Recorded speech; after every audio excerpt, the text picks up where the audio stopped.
mga ka-char, mga ka-char. Dahil simula na naman ng hiring for J1 teachers. So, i-interviewin natin yung isa kong kaibigan na na middle school teacher slash high school teacher siya dito sa US. So, from chartered school to public schools. So, tatanungin natin siya kung ano ba yung mga experiences niya regarding students here in the United States.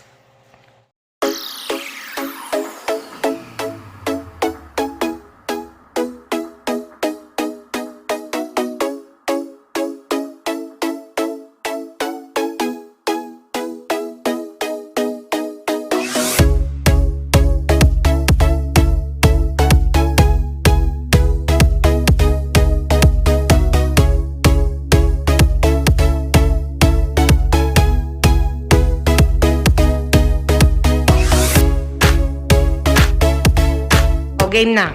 So, ito nga pala ang aking tropa na math major, teacher sa Philippines for 13 years and 4 years here in the US.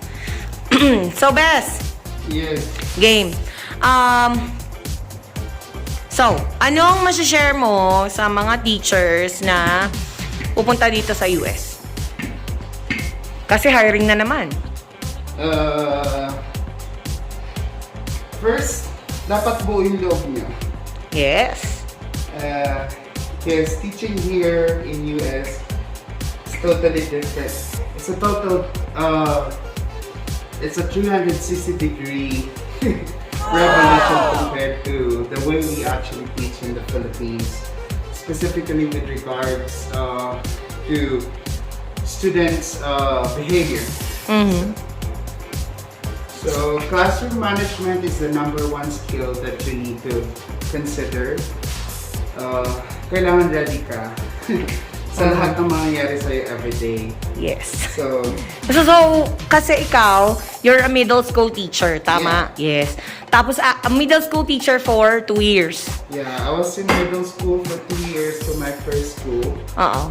Ang handle mo ay, anong grade? I handled grades 7 and 8. Okay. The notorious one. And So, anong tips mo when handling students?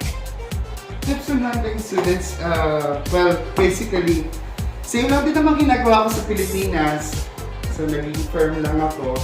First day kasi, they would really test the waters. Water. Iti-test daw yung water. Yeah, they would really test the water. Kairita? So you have to make sure na during the first day, i-discuss mo na agad yung mga classroom procedures, what are your classroom expectations with them, so that they would know that you're a type of teacher na value rules and order inside the classroom. So, Okay. that's the very first thing that you need to consider when you're dealing with middle school in the US. Paano kapag pagka hindi ka dumating dito sa US ng day 1?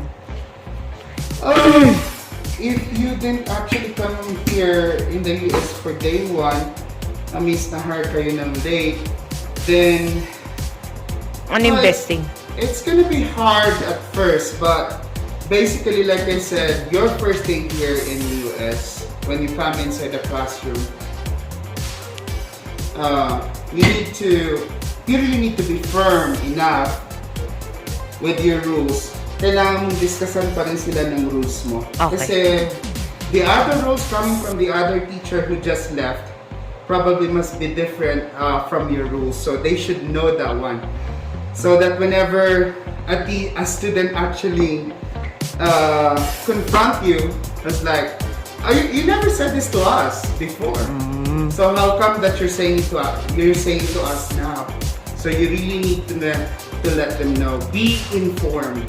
So, And consistent then with your you need rules. to be consistent. Na kapag sinabi mo ganito yung sanction mo, you have to do it. Kasi these kids will really test you if you're going to do the sanctions that you're gonna give to them. So, can you give us, bigyan mo nga kami ng idea ng classroom mo. here? Classroom ko here. Well, first up, my classroom expectations are actually posted inside my classroom so that they would know every now and then that this are my do's and don'ts. And once they actually take it against with that rule, definitely they would have a sanction. Okay. Eh, do you give rewards? Yes, of Mahalaga ba course. yun? Mahalaga ang rewards. So it also comes with your sanctions, so there should be a rewards. It's a positive reinforcement to the kids inside the classroom. The moment they step in your classroom, they know what to do. So usually kapag sa classroom ko, alam nila pagpasok nila, they know na they should have a bell work. Bell work is an anticipatory set that you always do in the beginning of the class. It's always a 5-minute thing. So it's like a review, like a drill exercise. Since mata ko, so kailangan yun.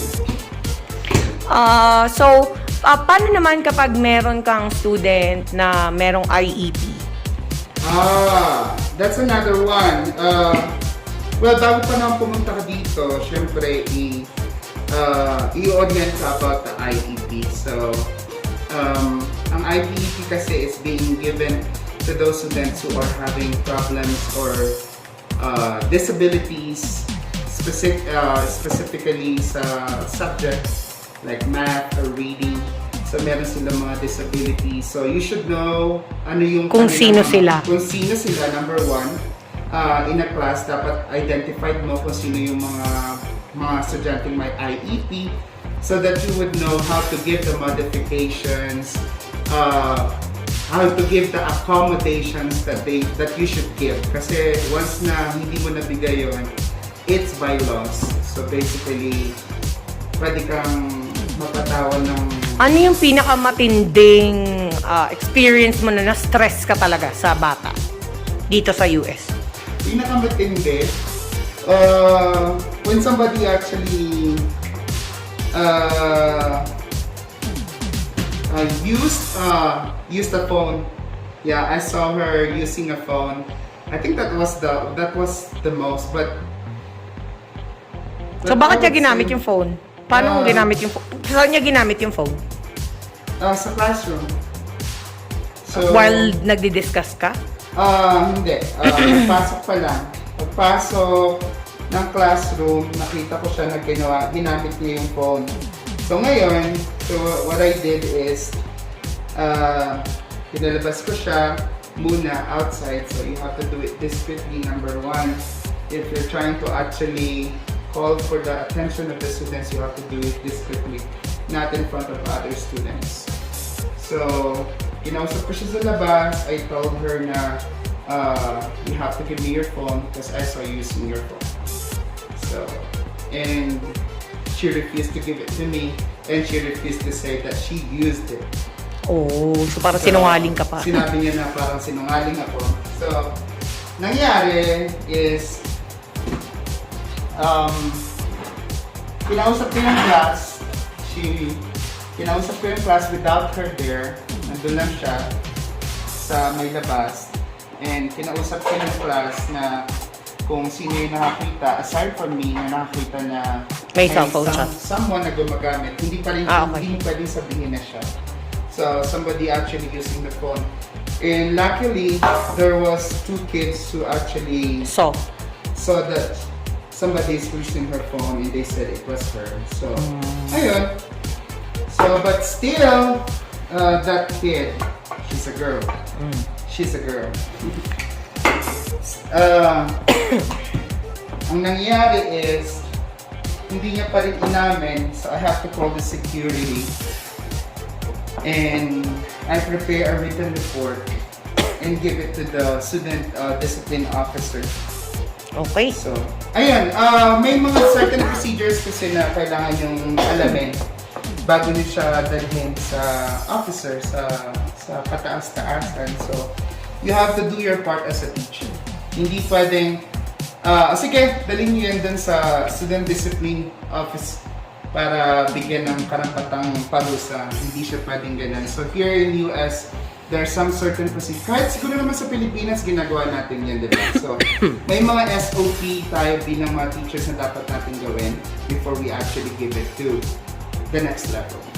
So, in short, ano ang pinaka-main tip or ano masasabi mo sa mga teachers na gustong sumubok dito sa US? Well, just be courageous enough to take Risk. Because it's very worthy. Wow. Sobrang kung ano yung nararanasan natin sa Pilipinas na hindi tayo well compensated, dito natin mararanasan yun. Tsaka there's a lot of opportunities nga here sa US, being the land of opportunities. So I would say na go ahead. Basta have that courage, have that will, have that passion for teaching kasi dito mo talaga ma-apply yan. More than siguro sa na-apply mo sa Pilipinas, marami ka pang mali-learn dito sa US that once you go back to the Philippines, you could actually apply. Woohoo! Salamat, teachers kanon. Bye, mga ka-chair, mga ka-chair.